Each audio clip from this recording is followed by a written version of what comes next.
Maka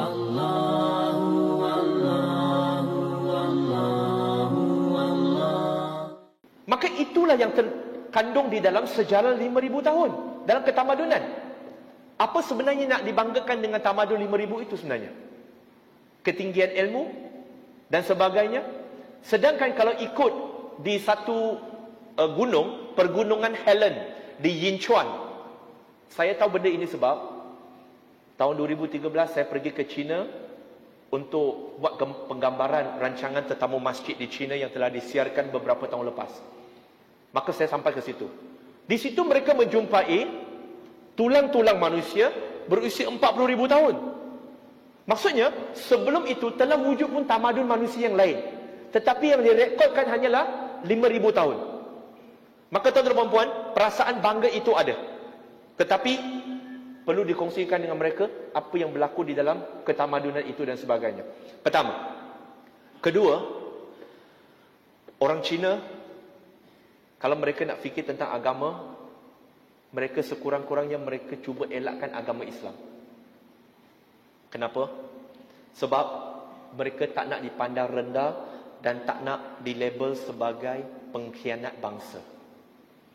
Sebagai pengkhianat bangsa. Dan saya boleh buktikan semua ini. Tuan-tuan dan puan-puan muslimin dan muslimat yang dirahmati oleh Allah Subhanahu wa taala. Kalau orang Cina, dan saya bersedia dibuktikan salah. Saya bersedia untuk dibuktikan bahawa apa yang saya cakap adalah salah. Tetapi saya ada bukti kepada apa yang saya cakap, insya-Allah. Tuan-tuan dan puan-puan, sahabat-sahabat, kalau seorang Cina yang memeluk Islam, maka kebiasaannya dia akan dipanggil sebagai Zu. Zu itu dalam Mandarin. Zu itu maksudnya babi. Okey? Tapi kena faham juga, kadang-kala orang Cina bila dia bercakap tentang Zu itu, kadang-kadang dalam konotasi bergurau. Contoh, macam kita, babilah engkau. Bukan bermaksud kita membabikan kawan tu, tapi the way of talking. Tetapi bila dia merujuk kepada orang Cina yang masuk Islam, dia merujuk mereka sebagai babi. Mungkin kita anggap itu sebagai satu gurauan, fine. Tetapi keturunan daripada Cina yang masuk Islam, mereka akan gelarkan sebagai apa? Mereka akan gelarkan sebagai Zuzai. Apa itu Zuzai? Anak babi. Mereka akan memberikan perkataan-perkataan yang kurang enak didengar. Dan tuan-tuan dan puan-puan, untuk Cina masuk Islam, dia memerlukan keberanian untuk melakukan perkara itu. Kerana dia perlu berhadapan dengan banyak persepsi masyarakat dan sindiran daripada masyarakat. Contoh, lepas saya masuk Islam, sekarang you apa bin Abdullah? Bin Muhammad apa? Saya kata tak ada. Nama saya sekarang Firdaus Wong Wai Hong. Tak ada bin Abdullah. Saya dengar kena bin Abdullah. Saya kata tak ada. Saya kongsi satu kisah. Kami pergi ke rumah seorang lebih kurang 20 lebih tahun. Dia berminat nak masuk Islam. Dan mak bapak dia dah tahu. Dia takut nak bercakap. Jadi dia ajak saya pergi. Saya dengan kawan saya seorang pergi, 2 orang. Bila sampai kat rumah dia, mak dia ada, bapak dia ada, pakcik dia ada, makcik dia ada. Adik lelaki dia dihalau pergi duduk belakang. Yang bercakap banyak tu bukan bapak dia, bukan mak dia. Yang banyak bercakap tu pakcik dia. Dia soal saya. Dia kata, "Okey, kenapa awak nak ajak dia masuk Islam?" Saya kata, "Yang pertama, uncle, you punya anak saudara yang datang jumpa kami. Saya tak ada ajak dia. Saya pun tak ada kenal dia. Dia kenal saya melalui Facebook. Kedua, dia kata, dia tak boleh masuk Islam lah. Dia masuk Islam nanti hilang nama lah. Saya tahu, saya punya kawan sudah bagi tahu sama saya. Kalau masuk Islam Cina masuk Islam semua hilang Bawah hilang, atas hilang Tahu? Bawah hilang, atas hilang. Dia kata dihilang semua. Nama pun kena tukar. Apa bina nama mak bapa pun tak. Saya kata, "Uncle, sekejap uncle. Kita cakap pelan-pelan tau." Saya keluarkan IC saya. Saya ambil bagi dia. "Nah uncle, tengok. You punya kawan cakap kan, ini saya punya IC uncle." Dia tengok, ada apa bin Abdullah ke binti Abdullah ke ada ke? Dia kata, "Firdaus Wong Wai Hong." Mana you punya bin Abdullah? Uncle, saya sudah cakap sama you. Masuk Islam, you mau tambah nama dekat depan pun boleh, tak mau pun boleh, kekalkan nama asal pun tak apa. Yang penting agama saja. Itu saja, selagi nama itu bagus, tak ada masalah, Uncle. Ya ke? Lu punya IC ni betul ke tak ada betul? Palsu punya ke? Saya punya kawan cakap, kena tukar. Saya kata, Uncle, lu punya kawan Muslim ke? Saya Muslim, saya tunjuk you IC. Lalu, dia cakap, dia tuduh saya banyak-banyak benda, dia tuduh Islam banyak perkara. Bila saya nak jawab, dia tak bagi saya jawab.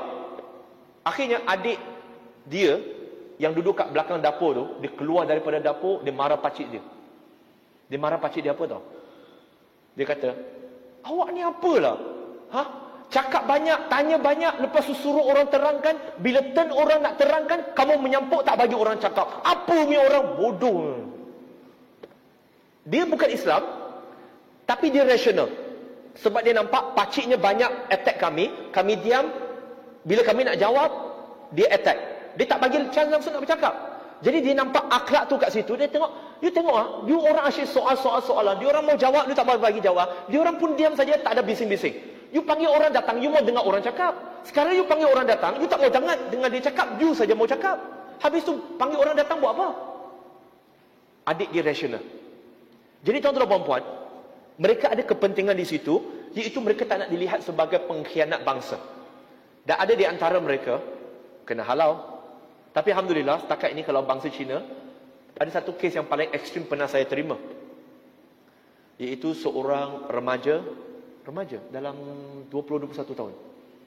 Dia masuk Islam, mak bapak dia tahu, mak dia ambil penyangkut baju, pukul dia sampai lebam satu badan.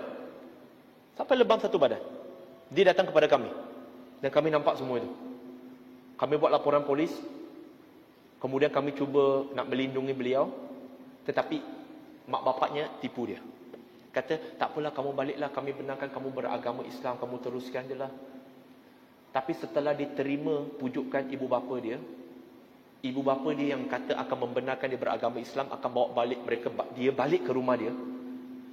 Ambil dia saja daripada pejabat kami, terus bawa dia naik ke utara tanah air. Dan waktu itu dia sempat teks kami. Dia kata, saya kena culik. Mak bapak dia culik dia. Dia kata, tolong saya. Esoknya, saya naik flight pergi ke utara. Saya tak mau sebut negeri mana. Saya terus pergi ke utara untuk jumpa mak bapak dia. Sorang-sorang. Nak bagi tahu kepada mak bapak dia bahawa anak you dah Islam. Bapak dia serang saya. Bapak dia tanya saya, kenapa you suruh anak saya masuk Islam? Saya kata, pertama, Uncle, anak you telah pun masuk Islam semasa dia jumpa saya. Bukan dia daftarkan Islam dengan saya. Dia dah masuk Islam, baru dia datang jumpa saya. Dia datang belajar di tempat kami. Saya tak tahu mana dia belajar Islam dulu. So, bukan saya. Yang kedua, Uncle, kita nak cakap pasal undang-undang ke tak mau? Dia kata, okey, kita cakap pasal law. Apa pasal law orang tak ada tanya saya sebagai bapa? Saya kata, Uncle, yang pertama, anak you masuk Islam, saya pun tak tahu. Dia tak mau bagi tahu kepada Uncle, saya tak tahu kenapa. Tetapi Uncle, kalau ikut undang-undang negara, sesiapa yang setelah berusia 18 tahun, mereka mempunyai hak untuk memilih agama mereka. Betul tak, Uncle? Dia kata, ya betul. Anak you pun sudah 20 lebih mah. Dia buat keputusan sendiri. Uncle, kalau anak you ini, dia pergi bank, dia pinjam loan kereta. Lepas tu dia tak boleh bayar. Uncle tak tahu dia pinjam loan. Uncle mau marah itu bank tak? Apa pasal lu bank kasih saya punya anak kredit card, kasih saya punya anak bank loan? Tak boleh, Uncle, sebab mengikut undang-undang, anak you telah dewasa dan boleh buat keputusan sendiri. Bukannya salah orang lain. Dan Uncle, saya cakap dengan Uncle tu, saya kata, Uncle kena tanya diri sendiri. Kenapa anak Uncle nak masuk Islam tak nak bagi tahu kepada Uncle? Adakah mungkin kerana Uncle sendiri tak bersikap terbuka, suka hukum dia, sehingga dia lebam-lebam macam ni, sebab itu dia takut, sebab itu disembunyikan daripada Uncle? Senang untuk Uncle hukum orang, hukum anak sendiri, kata kenapa anak tak nak bagi tahu. Tetapi pernah tak Uncle sendiri tanya kepada Uncle sendiri, dengan isteri Uncle sendiri, bahawa Uncle dengan isteri mungkin tak bersikap terbuka dan bersikap panas baran bila dia nak bercakap? Jadi siapa mau cakap dengan you? Sorang-sorang tu pergi tempat dia. Tapi tuan-tuan dan puan, itulah dakwah. Kita nak berdakwah bukan duduk kat office je. Orang perlukan bantuan, kita pergi ke sana. Allah